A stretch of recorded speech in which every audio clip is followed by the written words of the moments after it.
Agora sim, nós temos o prazer de receber do meu lado direito o grande biólogo aqui da cidade de Guarulhos, o nosso amigo Guilherme. Seja bem-vindo, Guilherme. Boa noite, obrigado. É um prazer estar aqui. Prazer é todo nosso. E do lado dele, não menos importante, o cara que sempre está atrás das grandes ondas, nosso secretário do Meio Ambiente, Thiago Surfista.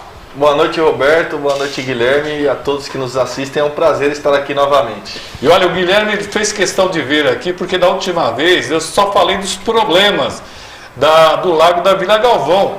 E ele falou, poxa vida, Roberto, agora que eu ia falar das grandes coisas que nós estamos planejando para o lago, para inclusive ajudar recolocar as minas caindo dentro do lago, acabou o programa. Então, hoje o programa é todo seu, aliás, todos de vocês aí. Guilherme, seja bem-vindo mais uma vez. Obrigado pela oportunidade e conforme a gente estava conversando no outro programa, então, primeira parte em relação ao Lago dos Patos era o Lago da Vila Rosália, né? Saber qual que é a origem do problema. Então, a gente tem feito aí uma série de análises em relação à bacia do córrego dos Jacintos, né? E verificamos que o que ocorre lá é um fenômeno conhecido como eutrofização. Eu comentei assim rapidamente na outra oportunidade que a gente conversou. E basicamente se trata de uma carga excessiva de macronutrientes, né? Principalmente nitrogênio, fósforo e potássio. Então a gente tem que fazer um projeto pensando em como a gente vai resolver essa sobrecarga. Então, basicamente, a literatura, né, a boa prática, ela contempla aí dois aspectos principais, que seria a primeira parte corretiva, então como que você vai resolver a causa, né, que está gerando essa eutrofização e posteriormente ações específicas para tentar minimizar ali esse problema. Então a gente sabe que nas áreas urbanas a gente tem essa sobrecarga de matéria orgânica e esses macronutrientes. Basicamente eles vêm de fontes de poluição difusa, né? Então é muito difícil, às vezes, inclusive, localizar essa fonte de contaminação. Não dá para afirmar categoricamente que existe lá uma fonte de esgoto, por exemplo, caindo diretamente no lago. Então a gente tem fontes de poluição difusas. Então isso é a primeira parte, né? Identificar o problema. A outra componente então, como a gente vai tentar corrigir isso e minimizar esses efeitos, né? Basicamente, esses efeitos compreendem em um mau cheiro e uma coloração desagradável, né? Isso é o que a população relata mais de problema quando ela se depara com isso lá no local, nos lagos. A eutrofização é um processo natural, na verdade. Vai ser feito uma esqueci dragagem? Uma dragagem. Eu não queria usar essa palavra. Eu acho que dragagem é uma palavra um pouco forte. Mas será feito isso? Vai ser afundado o leito? Com alguns especialistas, vamos dizer assim, que eu conversei, os projetos envolvem isso, porque tem que tirar todo o sedimento que lá está, né? Fazer essa avaliação, conforme o Guilherme disse, né? Da água, do material que está lá depositado, né? Para aí a gente caracterizar que caminho seguir, porque se identificar que tem uma contaminação dentro de uma escala, depois para você levar esse material para algum lugar, ele encarece muito o trabalho. Né? Então, se a identificação for positiva, vamos dizer assim, que o material está lá, ele pode ser até aproveitado de alguma outra maneira, esse custo cai bastante. Apesar disso, não é um custo barato uma obra dessa, né? Então foram ao longo dos anos que aconteceu todo esse processo, né? E o Guilherme é um cara que estuda bastante a matéria, é um cara que está lá na secretaria há muitos anos, né? E tem todos esses detalhes técnicos, né? A gente entende um pouco sobre isso, mas ele é o cara que realmente conhece profundamente sobre essa parte mais técnica. E a gente vai buscando soluções, né? Com parceiros, com empresas, né? E com aqueles que podem colaborar com essa limpeza, vamos dizer assim, do Lago dos Patos, porque hoje você for lá não está uma cor agradável, né?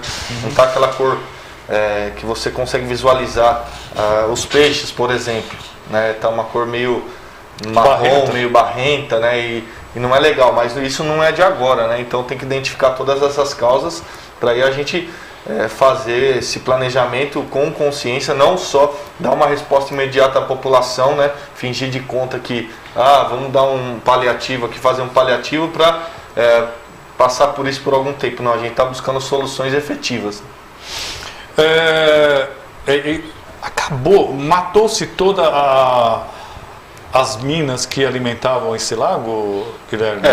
Com a urbanização e o crescimento da cidade, essas nascentes que alimentavam ali naturalmente o lago, embora ele seja um reservatório artificial, né, mas as nascentes que alimentam e que mantêm um nível de água ali estável, elas foram se perdendo por conta do próprio processo de ocupação, né, da cidade. Então você impermeabiliza o solo, diminui a cobertura vegetal e aí você tem menor quantidade de infiltração de água no solo e no subsolo e, consequentemente, você tem uma diminuição da vazão das nascentes. Então, a gente tem uma concepção de um projeto para o Lago dos Patos. Basicamente, a gente identificou uma nascente que ela foi destamponada e está novamente, recentemente, né, ela foi destamponada e ela está abastecendo de novo o lago, embora não seja só essa componente que vai resolver o problema de eutrofização, né, conforme eu falei, mas ele ajuda, né, inclusive a melhorar um pouco lá o nível do reservatório que estava baixando muito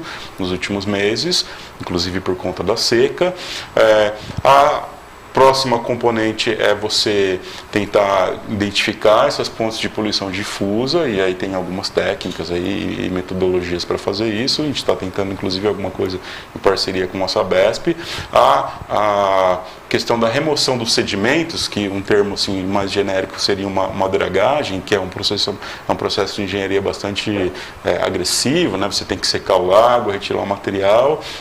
Mas a gente cogita, sim, eventualmente aplicar esse método. Né, não dá para fazer a dragagem sem... Existem técnicas, mas aí quanto mais sofisticado o método, mais caro ele fica. E é nessa fase que a gente está. Então a gente abriu aí a caixa de ferramentas para ver quais são as possibilidades e a relação de custo que isso vai produzir. Né?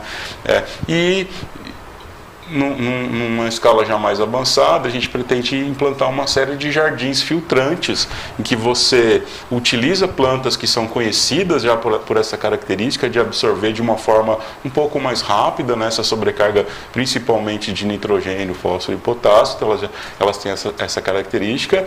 Elas já na entrada, no abastecimento, né, nos pontos onde existe a entrada de água, você implementa, né, você planta literalmente esses jardins filtrantes, que são inclusive uma tecnologia muito mais elegante, né? Você está falando de serviços verdes, né? É um termo que a gente deve escutar muito nos próximos meses e nos próximos anos, economia verde. Então a gente tem como implementar essa solução, e aí você pode inclusive recircular a água do próprio lago por esse sistema de jardins filtrantes, e ele vai absorvendo essa carga de nutrientes. Uma alternativa que a gente tem verificado também é aproveitar o próprio material que a gente vai dragar para fazer uma espécie de uma ilha, algum ponto ali no centro do lago. A gente estava tentando utilizar um termo assim, uma ilha, um espaço kids, uma ilha da aventura, né, para as criancinhas. A visitar ali, né, chegar bem próximo. Inclusive fazer essa discussão até um pouco mais educativa com as próprias criancinhas ali. Então você encosta ali na beira do jardim filtrante e você entende que aquilo é um processo que está acontecendo. Insisto, né, os processos de eutrofização eles ocorrem naturalmente na natureza. O problema é que no ambiente urbano, no ambiente antropizado, você tem uma sobrecarga desses macronutrientes. Então, a gente tem que encontrar, existem opções extremamente elegantes e com um custo assim, acessível, embora não seja barato, mas são soluções que são viáveis, eu diria, né? Aliás, o Lúcio está me lembrando que nós estamos com 2 biólogos aqui, né? O Tiago também é biólogo, só que no caso ele está trabalhando como secretário, né? Exatamente. Botaram no lugar certo você, hein? Sim. Fizeram uma pergunta aqui interessante, que eu estava com essa pergunta na cabeça aqui, com relação à oxigenação da água, viu? Cadê o rapaz aqui? Depois ele vai ficar bravo comigo se eu não pegar o nome dele. A pergunta dele era sobre a oxigenação. Que com esse tipo de baixa, a pergunta basicamente é o seguinte: está morto esse lago? Não, Morto não, tanto é que a gente tem aeradores lá trabalhando, né, que faz essa circulação na água para que... Mas temos peixes lá, não? Temos peixes, bastante inclusive. E todo o processo que for feito lá de recuperação do lago, assim que possível, todos eles sempre buscando a preservação ali dos peixes e dos animais que lá estão, né? Então todo o trabalho vai ser acompanhado pela Secretaria, né? Sempre preservando a vida no lago que está vivo. Isso é extremamente importante aqui. Os dois biólogos aqui, eu já cheguei a ver umas matérias muito interessantes, eu não sei se ainda existe essa tecnologia, de que era uma calçada que absorvia parte da água da chuva, asfalto que absorvia parte da água da chuva. Não seria possível pensar em alguma coisa ali nos arredores do Lago da Vila Galvão? E se isso acabaria futuramente ajudando o lago, Guilherme? Sim, perfeito. É isso que a gente tem estudado. Então, esse projeto a gente está batizando ele de uma renaturalização do Lago dos Patos, ali do complexo do Lago da Vila Galvão. Tem uma série de medidas que a gente espera poder adotar, né? Parte a gente eventualmente vai ter que contratar e parte a gente consegue fazer com as nossas próprias equipes. Então, elas implicam em remanejar os sedimentos, eventualmente na construção dessa ilha, como eu falei, aumentar as áreas permeáveis, né? E esse conceito de wetlands, aí, sendo até um pouco mais ousado, né? Que são aumentar a permeabilidade do solo, inclusive para você ter mais recarga da água do subsolo e consequentemente, essa água vai acabar sendo direcionada ali para o Lago dos Patos. Ali, então, todo o entorno favorece, né? A gente tem ali a bacia do córrego Jacinto, uma área de contribuição considerável. Então, a gente também, como política pública, tem a obrigação de criar estratégias e criar incentivo para as pessoas terem mais áreas permeáveis, implementar isso. A gente tem estudado isso e esperamos aí nos próximos meses, inclusive capacitar a equipe nossa de projetos lá, né, Tiago? Para que essas práticas mais ambientais, vamos dizer assim, que elas já sejam incorporadas também nos projetos da Secretaria. Bom, e tem que se preocupar com o que ainda nós temos de verde, né? Às vezes, o Tiago sabe, eu reclamo muito com o Tiago aqui, porque eu acho tão bonito o verde que nós temos aí. Toda vez que eu vejo o pessoal derrubando árvore, dá uma dor no coração, né? Porque a água, nós necessitamos das plantas para ter água, né, Tiago? É a filtragem natural, né? Na verdade, a gente tem que se preocupar no meio ambiente como um todo, né? A gente tem tentado passar essa mensagem a cada visita que a gente faz, a cada vistoria que a gente faz, a cada plantio que a gente faz. Eu sempre digo que gosto muito de trabalhar com as crianças, que acredito que as crianças transformam as famílias, né? E a vida voltando ao normal agora, a gente tem planejamentos e ações para trabalhar muito com elas, né? Com as escolas, porque a gente consegue atingir a população, vamos dizer assim, do modo completo, né? A gente vai nos 4 cantos da cidade, faz esse trabalho junto com as equipes e profissionais especializados como o Guilherme, entre outros que a gente tem lá, e a gente consegue disseminar essa informação. E cada ação do meio ambiente é importante, né? Até num plantio que nós estamos fazendo na escola, no Dia da Árvore, eu falei sobre isso, né? Nós temos o Dia da Árvore, da Floresta, Semana do Meio Ambiente.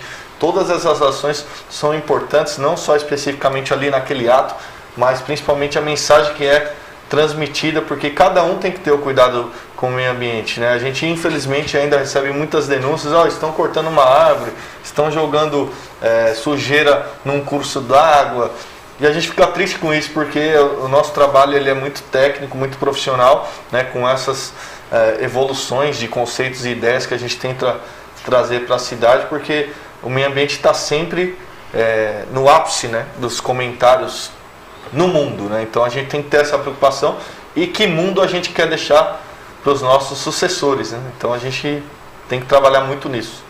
Ô Guilherme, e nós tivemos uma cena bastante horripilante, me lembrou o filme Interestelar, aqui no interior de São Paulo, nuvem de poeira de 2, 3 quilômetros de altura, assustador isso, Guilherme.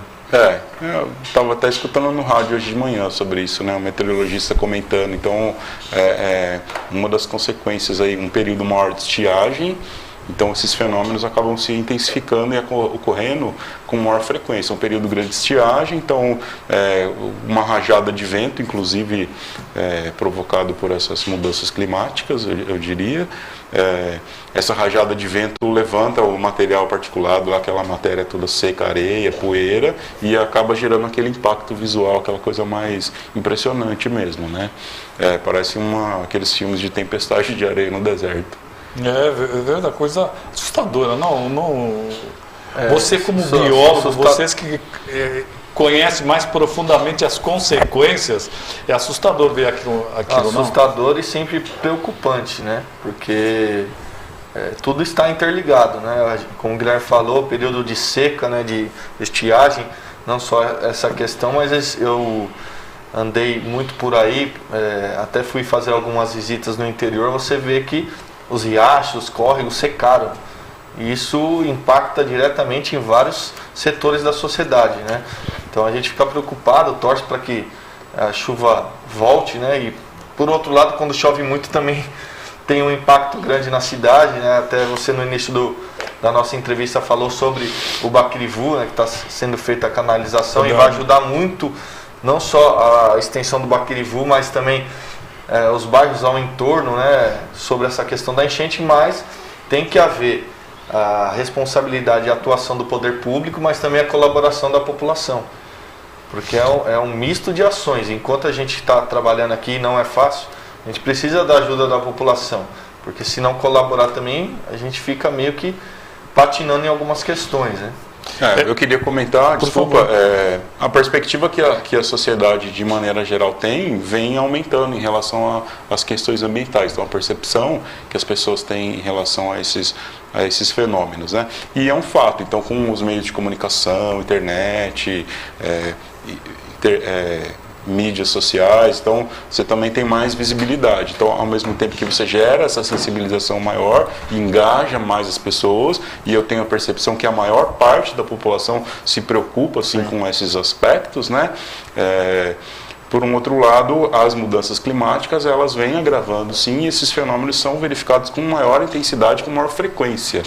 Então, aquelas secas extremas, esses eventos como esses aí que apareceram ontem e hoje, né? A tempestade de poeira, eles vão acontecer com mais frequência. E é interessante que as pessoas tenham acesso, sim, a essas informações, né? Começando pelas criancinhas, né? Claro. Hoje a perspectiva que eles têm é diferente da época que eu era criança, por exemplo. Então, a visão que eles têm, eles já são educados no mundo de uma forma diferente, né? A atividade humana interfere muito, né? Hoje no nosso planeta. A gente tinha antigamente, né? O Guilherme sabe disso, na época que o continente se chamava Pangeia, que era um continente só. Porra, meu, foi longe agora, A gente tinha as atividades vulcânicas, que era um fator que causava o aquecimento global, né? Hoje você não vê tantos vulcões assim em atividade. E nós tivemos também 4 eras do gelo, chamadas assim, que a Terra passou por um período em que houve transformações em alguns locais, né? Então, a gente tem esse conhecimento de todo o histórico, mas hoje algumas pessoas dizem que não, há um debate ainda profundo sobre isso. Eu acredito que a atividade humana acelera esse processo, né? A Terra ela passa por processos naturais, mas a gente está, com as nossas ações, acaba acelerando. Então é importante todo esse trabalho em conjunto, né? E principalmente a conscientização, porque às vezes a pessoa pensa, mas eu só estou jogando um papelzinho ali na rua. Isso vai impactar diretamente, porque imagina, cada um fazendo só isso. Nós temos só na nossa cidade 1.400.000 pessoas. Imagina uma bituca de cada um. Então é complicado. Você tem que passar essa mensagem para as pessoas que a pequena ação vai interferir lá na frente na nossa cidade, no nosso país, no nosso planeta. Loneli Rocha, secretário, comenta um pouco de como a população pode ajudar. A população pode ajudar denunciando, buscando as informações, trazendo ideias, sugestões, nos procurando para que a gente faça ações em seu bairro, por exemplo. A gente é muito procurado, principalmente eu, para que a gente faça trabalho de arborização nas ruas, que às vezes não tem uma árvore. Tem algum projeto nesse sentido, secretário? A gente tem alguns projetos, até o Guilherme pode falar um pouco mais sobre o nosso plano de arborização. Tem 1 minuto. Então vai, Guilherme.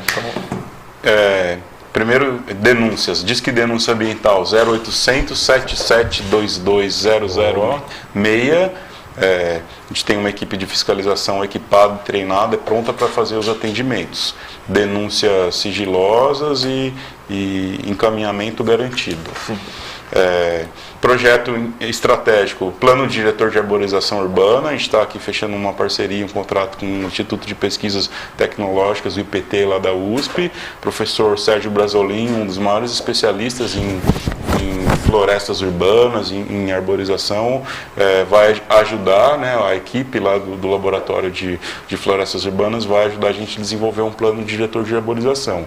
Basicamente ele tem 2 componentes. O primeiro é o treinamento das equipes para avaliação de risco de árvores e melhores técnicas para manejo arbóreo. E o segundo componente é a questão do mapeamento, né, identificação, ou como alguns chamam aí de censo arbóreo, ou inventário arbóreo, para a gente conhecer a arborização da cidade e a partir daí a gente começar a traçar um plano, aí, metas em relação ao manejo arbóreo, substituição de espécies inadequadas, plantio de espécies nativas que são adequadas para plantar na calçada, para as praças. Então, não tem árvore ruim, mas tem árvore que está no lugar errado. Então, esse plano, esse inventário arbóreo ajuda a gente a identificar e se planejar com as equipes aí de manejo arbóreo da cidade. A gente está tentando aí retomar uma aproximação e uma parceria também com a EDP São Paulo, que é a concessionária de energia, porque de fato eles são responsáveis aí por 20% a 30% do manejo arbóreo da cidade. Então a ideia é a gente firmar uma parceria e fortalecer as ações de manejo arbóreo no município.